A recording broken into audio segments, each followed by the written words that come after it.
सारे भाइयों ने राम राम। मैं थारा देसी पत्रकार नरेंद्र जांगड़ा। देसी देख बिना ब्रेक लाइक शेयर पर गुट्ठा टेक। फिलहाल अपने देश की आन बान शान आप देख लग रहे हो तिरंगा।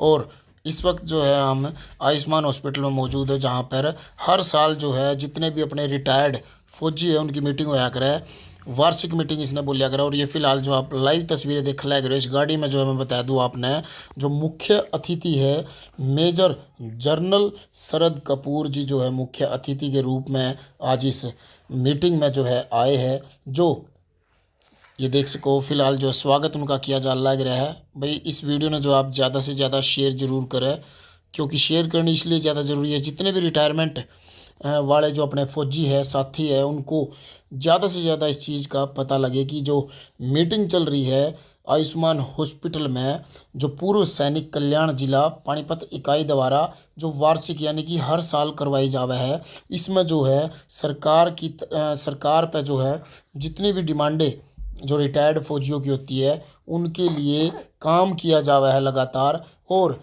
जितने भी अपने रिटायर्ड फौजी है उनके लिए एक रोज़गार यानी कि रिटायरमेंट के बाद सरकार से कुछ पॉलिसियाँ जो है सीधे तौर पर नुकस कह भाई जो रिटायर्ड फौजी है उनको वरिष्ठ नौकरियां और विभिन्न प्रकार की योजनाओं और व्यापार के बारे में बताया। और सरकार द्वारा चालू की गई नई पेंशन योजना की स्पर्श के नाम से चालू हुई है। इस मौके पर मेजर जनरल अनिल चौधरी अध्यक्ष व colonel Tarachand, colonel DC Bhardwaj सहित अन्य सभी साथी जो है पूर्व सैनिक के इसमें जो है संबोधित किया सभी ने। सर एक बार नाम और पद बता दीजिए प्लीज। मैं मेजर जनरल अनिल चौधरी हूँ। अभी सेवानिवृत्त हुआ हूँ तकरीबन 2 साल पहले। आर्मी में 38 साल सेवा करके 1.5 साल मैंने सेवानिवृत्त होने के बाद समाज सेवी संस्था में 400 बुजुर्गों, 100 अनाथ बच्चे, 10,000 व्यक्तियों को हर रोज खाना खिलाना, 5 एम्बुलेंस भेजना और 12th और ग्रेजुएट बच्चों की स्किल डेवलपमेंट में सेवा की। उसके बाद कर्नल ताराचंद साहब के आमंत्रण पे मैंने पूर्व सैनिक कल्याण संगठन जो हरियाणा में शुरू किया है और राष्ट्रव्यापी जिसको हम आगे करेंगे उसके अध्यक्ष के रूप में कमान संभाली, तथा अपना जो समाज सेवा का कार्यक्रम था जहाँ पे मैं था उसकी बजाय अभी पूर्व सैनिक के कल्याण के लिए अपने आप को समर्पित कर दिया। मुख्य उद्देश्य क्या है सर, इसका क्या मिशन है? पूर्व सैनिक कल्याण संगठन एक टोटली अपॉलिटिकल संस्था है। हमारा मिशन है देशहित, जनहित, समाज हित और सैनिक हित। जो भी सैनिक का हित देश और समाज के हित के साथ विपरीत दिशा में अगर कभी जाता है उस पे हम विचार करके और सुचारू रूप से चलेंगे, ना कि किसी से विरोधाभास करके चलेंगे। इसीलिए हम देश, समाज और सैनिक इसी प्रायोरिटी में आगे बढ़ने के लिए इस संस्था को हमने बनाया है। एक राज्य के ईएसएम की समस्या और मुद्दों को दूर करने के लिए सर आपकी कार्य प्रणाली किस तरह से रहने वाली है? जब तक आप कार्य प्रणाली की बात समझते हो, आपको पता है सैनिक की 2 प्रकार से समस्याएं होती हैं। जो उसका पे, पेंशन वगैरह आती हैं, विडोज को नहीं मिलती, वो हम सैनिक तरीके से बैंक के थ्रू करते हैं। बाकी जो उनकी घरेलू समस्याएं हैं, क्योंकि उसकी पूरी ज़िंदगी बाहर कटती है, फील्ड में कटती है, जंगलों में, माउंटेन में, हाई ऑल्टीट्यूड में, डेजर्ट में, तो वो अपनी ज़मीन, जायदाद, बाकी चीज़ों की देखभाल नहीं कर सकता। जो वो समस्याएं हैं उसके लिए हमने यूनिट की इकाई बनाई है हर डिस्ट्रिक्ट में, डिस्ट्रिक्ट लेवल पर, और वो इकाई एकत्रित होके टेक्निकल एडवाइस जहां जरूरत है वो एडवाइस लेके अधिकारियों से मिलके सुचारू रूप से इसको रिजॉल्व करेंगे। क्या आप भी अपने क्षेत्र में जरूरतमंद नागरिकों के मुद्दों और उनकी समस्याओं में शामिल होते हैं सर? देखिए, जैसे मैंने बताया, कर्नल ताराचंद साहब ने बताया, हमारा उद्देश्य ही देश हित, समाज हित, जनहित और सैनिक हित है। हम जरूर समाज की समस्याओं में शामिल होते हैं। कोविड के टाइम में अभी आपने सुना जब भाषण भी दे रहे थे, जींद डिस्ट्रिक्ट में उन्होंने 60 सिलेंडर ला के सबको बिना भेदभाव किए, सैनिक और गैर सैनिक, सबको भला किया। उस प्रकार से हमारे मुद्दे में है समाज सेवा और जन सेवा। हरियाणा के कई दिग्गज जो संगठन है सर, बड़े संगठन है, और इससे आपका जो संगठन है वो कैसे अलग है? दो तरह से मैं बात बताता हूँ। सबसे पहली बात, जो भी संगठन सैनिक की देखभाल करता है, समाज की देखभाल करता है, वो संगठन हमारा साथी है। हम किसी संगठन के विरोध में नहीं हैं। हम और भी समझते हैं कि अगर एक संगठन बहुत बड़ा है, हो सकता है छोटी छोटी उसकी इकाइयाँ पूरे सैनिकों की देखभाल ना कर सकें। हम तो अपने संगठन को बोलते हैं कि आप जो भी सैनिक की मदद करता है उस संगठन के साथ सहयोग करें, उनसे मिलें, उनसे चीज़ सीखें, उनके लोगों की भी मदद करें। कर्नल ताराचंद हूँ, अम्बाला से हूँ। मैं पूर्व सैनिक कल्याण संगठन का जनरल सेक्रेटरी हूँ और 2019 से जब से ये संगठन खड़ा हुआ है तब से मैं इस संगठन के साथ जुड़ा हुआ हूँ। तो अभी भी जैसे जनरल साहब ने बताया है, हम मिलकर काम कर रहे हैं।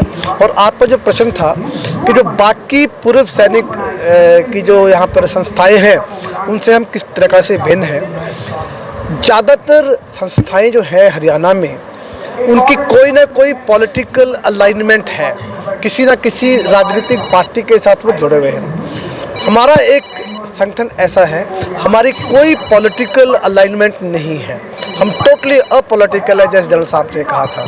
ठीक है, एक तो ये है प्रति फौज के प्रति, जो उनके अच्छे कामों के प्रति जागृति फैलाने में स्कूल लेवल पे, कॉलेज लेवल पे जो यंगर जनरेशन है उनके साथ मिलकर बताने की कोशिश करते हैं ताकि सेना के बारे में पता लगे। बहुत सारे जब हम स्कूलों में जाते हैं, कॉलेजों में जाते हैं, बच्चों को पता नहीं है कि फौज क्या कर रही है। उसके जो अपोजिशन की पार्टीज है, पॉलिटिकल पार्टीज है, कुछ भ्रम वो फैला देते हैं, उन भ्रम्स को दूर करना। और तीसरा जो हमारा अलग वो है कि जैसे जो 65 में 71 की लड़ाई में कारगिल में बहुत सारे लोग शहीद, फौजी शहीद हो गए थे, उनके जो परिवार थे वो बिल्कुल अंधेरे में रह रहे थे, कोई पहचान नहीं थी। अभी हमारी संस्था ने ये बीड़ा उठाया है कि उनको सम्मान देना, उनको पहचानना। जैसे आपने देखा होगा पानीपत की यूनिट ने घरों पे जाके हमने उनके नाम के बोर्ड लगाने शुरू कर दिए हैं। सो हमारा जो मेन टास्क है बाकी लोगों से अलग, वो उनके सम्मान को रिस्टोर करना है और उनको बताना है कि आप अकेले नहीं हैं, हमारा संगठन आपके सबके साथ है। सर, हालांकि आपका संगठन पॉलिटिकल नहीं, आपने पहले ही मना कर दिया। हाँ जी। लेकिन एक छोटा सा सवाल है कि कांग्रेस भी सत्ता में रही है, कांग्रेस की सरकार हुआ करती थी, फिर भारतीय जनता पार्टी सत्ता में आई, लगातार दूसरी बार रिपीट किया, और सीज फायर कई बार दूसरी तरफ से होते थे। तो अब दूसरी सरकारों में और इस सरकार में कुछ फर्क नजर आया आपको कि भाई एक डिसीजन लेते हैं और हौसला भी बढ़ता है लोगों के अंदर, जो है देशभक्ति की भावना और बढ़ती है कि भाई फलां सरकार है या फलां पार्टी अच्छा काम कर रही है। हमारा जो संस्था है, जो भी सरकार सेंटर में होगी, स्टेट में होगी, हम उसके साथ हैं, उसकी नीतियों के साथ है, चाहे वो बीजेपी की हो, चाहे वो कांग्रेस की हो, हम हर सरकार के साथ हैं। और बाकी जो राजनीतिक सवाल है उसके ऊपर हम कोई टिप्पणी नहीं करना चाहेंगे। एक आपके यहाँ पे कैंटीन है सर पानीपत के अंदर, हाँ जी। और पिछली बार कुछ एक समस्या समझ आई थी मुझे कि वहाँ पे कोई एम्प्लॉय थे और उनकी तरफ से वहीं के एम्प्लॉय के ऊपर बदतमीजी करने के आरोप लगाए गए थे कि भाई वो महिलाओं के साथ जो है उनका शोषण करता है, उनका मिसयूज करता है, बदतमीजी लोगों के साथ करता है। शराब की कई बार ऐसा है कि भाई शराब दूसरे के जो उससे शराब लेकर के बाहर बेची दी जाती है, और अम्बाला तक वो मामला पहुंचा था। और उसमें भी कुछ आप लोग कुछ करने वाले हैं कि भाई उनकी आवाज़ उठाएंगे या कुछ उनके संज्ञान में आपके मामला ये? देखो, जैसे मैंने कहा है कि हर संस्था में, हर ऑर्गेनाइजेशन में कोई ना कोई बैड हैट होते हैं। हालांकि फौज में उन बैड हैट्स की, उन उस तरह के लोगों की संख्या बहुत कम है, नाम मात्र की है, पर टोटली इसको रूल आउट नहीं कर सकते। और उनके साथ डील करने के लिए हमारी जो सिविल एडमिनिस्ट्रेशन है, आई एम श्योर कि जब ये उनके संज्ञान में बात आई होगी, उन्हें पुलिस में रिपोर्ट करी होगी, सिविल एडमिनिस्ट्रेशन में बताया होगा और उन्होंने सूटेबल एक्शन उस पर लिया होगा। और हमारे संज्ञान में इस तरह कोई बात नहीं आई।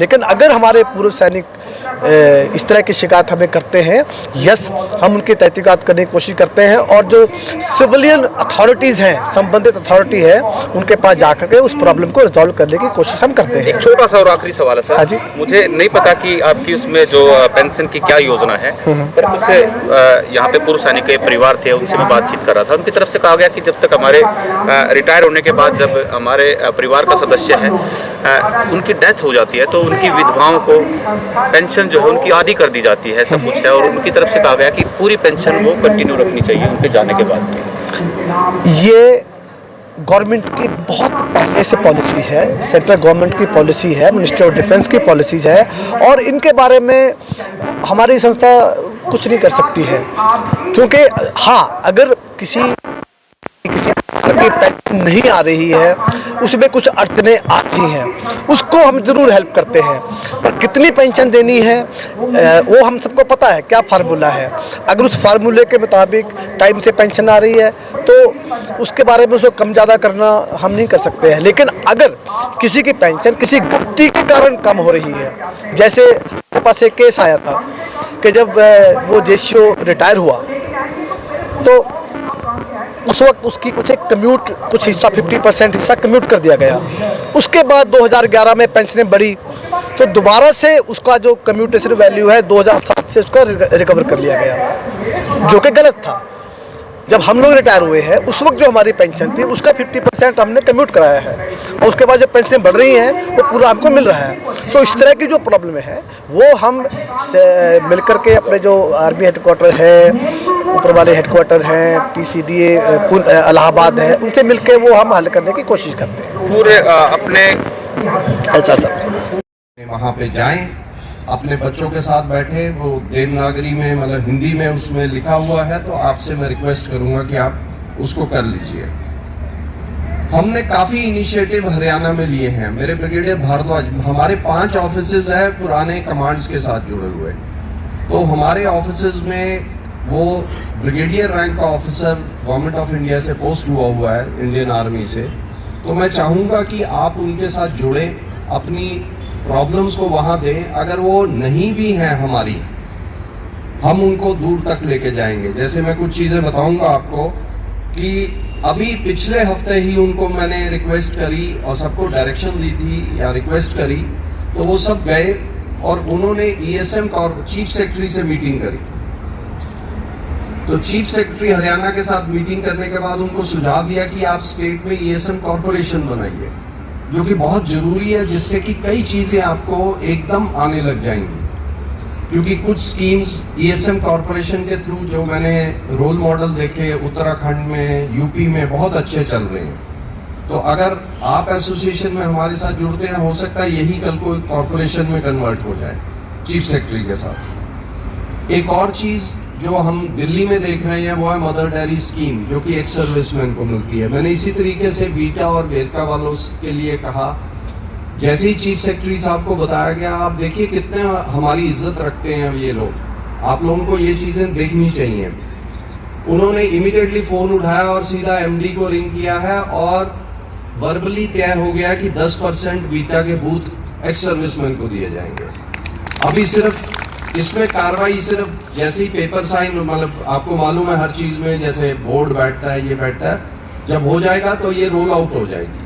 तो इसमें जो आपकी जॉब अपॉर्चुनिटीज हैं, जो आपके लिए बिजनेस मॉडल है, वो सब आपको मिलते जाएंगे। आप अच्छा करेंगे 10 से वो हो सकता है और ज्यादा ले जाए। मैं और चीज जो देख रहा हूँ वो है रिजर्वेशन इन स्टेट गवर्नमेंट जॉब, वो बहुत कम है। अगर आप, मैं अभी डाटा देख रहा था, हरियाणा में कम है। अगर आप हिमाचल और उसमें जाते हैं उत्तराखंड में 15% है, यहाँ पे कम है। उसके लिए भी हम कोशिश कर रहे हैं बढ़ाने की। इसी तरीके से डिफेंस में किसी तरीके से हमारे जो PSUs हैं उसमें सब शामिल हो जाएं। सेंट्रल गवर्नमेंट की हम स्कीम्स बढ़ा दें, सेंट्रल गवर्नमेंट में स्टेट रिजर्वेशन बढ़ा दें। और उसके लिए जो आप लोगों ने एक सुझाव दिया है ट्रेनिंग, वो हमने इस साल से शुरू कर दिया। पहले क्या होता था, हम ट्रेन कर रहे थे, जिसका हमने ज़्यादातर देखा कि फ़ायदा नहीं उठा पा रहे थे हमारे ESM। तो अभी हमने उनको कहा है कि हम ट्रेनिंग करेंगे इस तरीके से, ताकि कि वो जो सेंट्रल और स्टेट गवर्नमेंट की नौकरियां हैं उसके लिए भी वो तैयार हो जाए।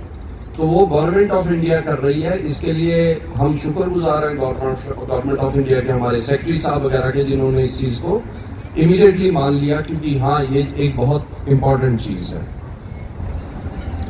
अभी काफ़ी पॉइंट मेरे को मिल गए हैं, जैसे जनक चौधरी साहब मेरे साथ में बैठे थे।